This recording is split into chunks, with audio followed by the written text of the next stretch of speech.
नमस्कार दोस्तों, मैं हूं रियाज शेख और आप देख रहे हैं TNN24 न्यूज़ चैनल और MNS न्यूज़ चैनल, जो भारत का नंबर 1 चैनल है। इसको लाइक शेयर सब्सक्राइब ज़रूर करें और ताज़ा तरीन खबरों के लिए देखते रहें।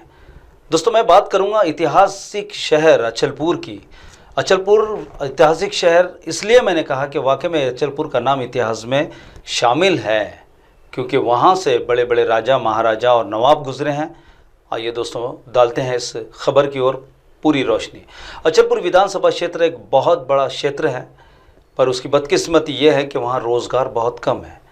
कहीं ना कहीं रोटी रोज़ी की तलाश में 3 किलोमीटर दूर परतवाड़ा जाना होता है। दोस्तों, मैं आपको बता दूं कि अचलपुर इतना बड़ा विधानसभा क्षेत्र होने के बाद भी वहाँ बस डिपो नहीं है।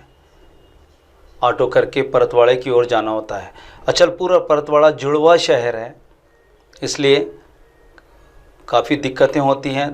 3 किलोमीटर का फासला है और इस अचलपुर विधानसभा क्षेत्र के चौथी बार आमदार हैं श्रीमान बच्चू भाऊ कड़ू। बच्चू भाऊ कड़ू ज़्यादातर किसानों के मुद्दों को उठाते हैं। बाकी कई सवाल तो बहुत उठते हैं कि क्या बच्चू भाऊ कड़ू केवल किसानों के ही नेता है, किसानों के ही आमदार है? क्या अचलपुर परतवाड़े के रहने वाले रहवासियों के आमदार नहीं हैं? कई सवाल उठते हैं।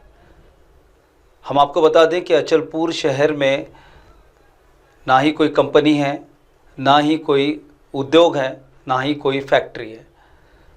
अचलपुर वासी तरसते हैं रोज़ी के लिए, रोज़गार के लिए, काम के लिए। किसी तरह अपने परिवार का गुजर बसर किया जाता है। ज़्यादातर देखा ये जाता है कि अचलपुर शहर में रोज़ कमाने रोज़ खाने वाले लोग हैं, और दूसरे ये कि जिनके पास खेती है वो अपनी खेती के सहारे अपने परिवार को लेकर चलते हैं। दोस्तों, कई बार बच्चू भाऊ कड़ू से हमने भी सवाल किया कि अचलपुर में उद्योग नहीं है, लेकिन बच्चू भाऊ कड़ू ने जवाब दिया था कि फिनेल मिल है। फिनेल मिल वसुधाताई देशमुख राज्य मंत्री पूर्व, उन्होंने काफ़ी मेहनत की थी और वो फिनेल मिल को लाया गया था। दोस्तों, वो भी कई सालों से बंद, आज भी बंद है, तरस रहा है वो खुलने के लिए। लेकिन राजनीति मुद्दों को लेकर, राजनीति को लेकर कहीं ना कहीं वो भी अब इस वक्त बंद हो चुका है, क्योंकि मामला वसुधाताई देशमुख राज्य मंत्री कांग्रेस सी थी। बच्चू भाऊ कड़ू प्रहार युवा शक्ति, इनकी खुद की एक संस्था है, खुद के संगठन है। राजनीतिक मुद्दों को लेकर कहीं ना कहीं फिर दोबारा फिनेल मिल बंद हो चुका है और आज भी अचलपुर परतवाड़ा वासी रोज़गार को तरस रहे हैं। दोस्तों, मैं आपको बता दूं कि अचलपुर में भूल भुलैया मंदिर, आष्टमा सिद्धि, दूल्हा शाह रहमान गाजी की दरगाह, हौस कटोरा, अगर इसे चाहे तो पर्यटक स्थल भी बना सकते हैं, लेकिन नहीं बना पा रहे हैं। फिर वही राजनीतिक मुद्दा। अचलपुर वासी और परतवाड़ा वासियों को अगर सुविधा मिल सकती है तो उनके लिए उद्योग खोलना होगा। और मैं आपको बता दूं कि ब्रिटिश के दौर की शकुंतला नाम की एक ट्रेन चलती थी, जो अचलपुर से मुर्तुज़ापुर से अचलपुर की ओर आती थी डेली। लेकिन उसमें याद एक और चीज़ दिला दूं आपको कि वो कोयले पर चलने वाली थी और स्लो चलती थी। अगर आप अगले डिब्बे से उतर जाएं तो पिछले डिब्बे में आराम से बैठ सकते थे। लोग आना जाना करते थे, कुछ ना कुछ फ़ायदा उससे होता था लोगों को।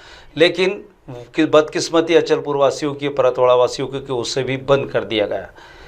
कहीं ना कहीं बड़ी लाइन वहाँ से निकाल सकती थी, उसको नरखेड़ की ओर जॉइंट कर सकते हैं, उसको दिल्ली की ओर जॉइंट कर सकते थे, लेकिन वो भी ठप है।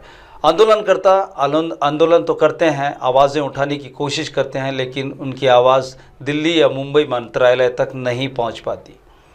दोस्तों, शकुंतला उन लोगों की याद है जिन्होंने बरसों पहले उसमें सफ़र किया और आज भी याद करते हैं। अचलपुर वासी और परतवाड़ा वासियों की आज भी मांग है कि शकुंतला को दोबारा शुरू किया जाए और उसे बड़ी लाइन से जोड़ा जाए।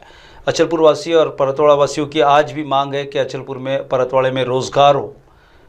अचलपुर वासियों की आज भी मांग है कि वहाँ बस स्टॉप, बस डिपो, बड़ा बस डिपो बने।